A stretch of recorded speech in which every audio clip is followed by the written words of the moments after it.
తెలంగాణ ముఖ్యమంత్రి రేవంత్ రెడ్డి గారు 20 ఏళ్ల ప్రస్థానంలో ఖచ్చితంగా వ్యక్తిగతంగా చూస్తే మంచి రాజకీయంగా మంచి అచీవ్మెంట్ కిందే లెక్క.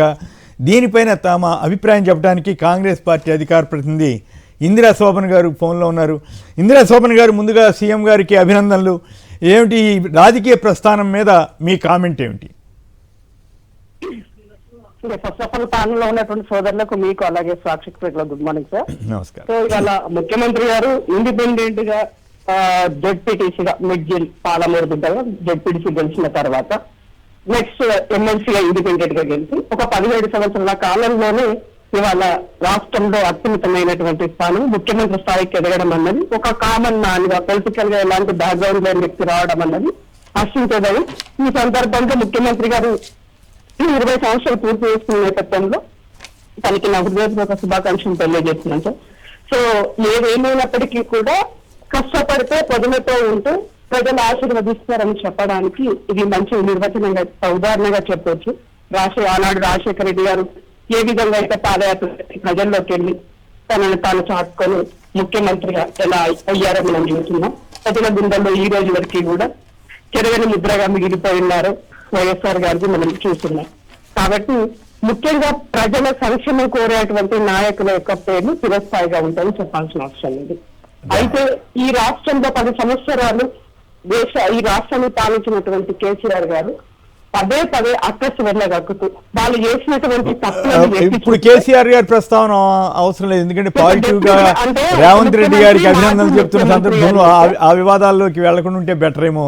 ఇందిరా గారు డెఫినెట్ గా ఇస్తాను. అంటే ఈ సందర్భంలో ఒక ముఖ్యమంత్రిగా మాజీ ముఖ్యమంత్రి గారు కూడా విషయం చెప్తే కూడా ప్రజలకు సాంప్రదాయాన్ని నెలకొల్పినట్టుగా ఉద్దేశం సార్ ఇక్కడ. Right, good. ఎందుకంటే రేవంత్ రెడ్డి గారు జడ్పీటీసీగా పోటీ చేసిన సందర్భంలో ఆయన ఎలాంటి వ్యూహాలు అమలు చేశాడు, ఎట్లా అందరినీ కలుపుకెళ్ళాడు, అవన్నీ కూడా నాకు కూడా వ్యక్తిగతంగా కొంత తెలుసు. ఆ రకంగా ఆయన స్ట్రగుల్ అయిన తీరు కానీ రాజకీయ ప్రయాణం చేసిన తీరు కానీ ఖచ్చితంగా ఆసక్తికరమైంది. ప్రజలకు ఇప్పుడు ఈ అవకాశాలన్నింటినీ ఉపయోగించుకుని ప్రజలకు మేలు చేస్తే అంటే ఆల్రెడీ ఇప్పటి వరకే ఒక అంటే ఫస్ట్ తనకి ప్రజల్లో ప్రస్తావన ఆ యొక్క స్థానాన్ని కల్పించినటువంటి కల్వకుర్తి నియోజకవర్గంలో ఉన్నటువంటి మేడ్చల్ అయ్యుండొచ్చు అప్పుడున్నటువంటి సందర్భంలో ఇప్పటికి వాళ్ళకి చాలా వరకు నిధులు ఇవ్వడము, వ్యక్తిగతంగా పేర్లు పెట్టి పిలవడము, వాళ్ళని కలవడము అన్నది అంటే మర్చిపోయినటువంటి వ్యక్తిత్వం అని సందర్భంగా చెప్పాలి. మొత్తం మీద పట్టుదలగా నేను ఎప్పటికైనా సీఎం అవుతానండి అని చెప్తుండేవారు. నాతో చెప్పారు, చాలా మందితో అనేవారు. ఎట్లా అంటే కూడా వివరణ ఇస్తుండేవారు. మొత్తం మీద అది ఆ పట్టుదలతో సాధించి చూపారు. అందుకు వారిని అభినందించాలి. అలాగే ప్రభుత్వాన్ని కూడా మంచిగా నడిపి పేరు తెచ్చుకోమని మాత్రం సలహా ఇస్తాం. అంతకంటే ఏముంటుంది.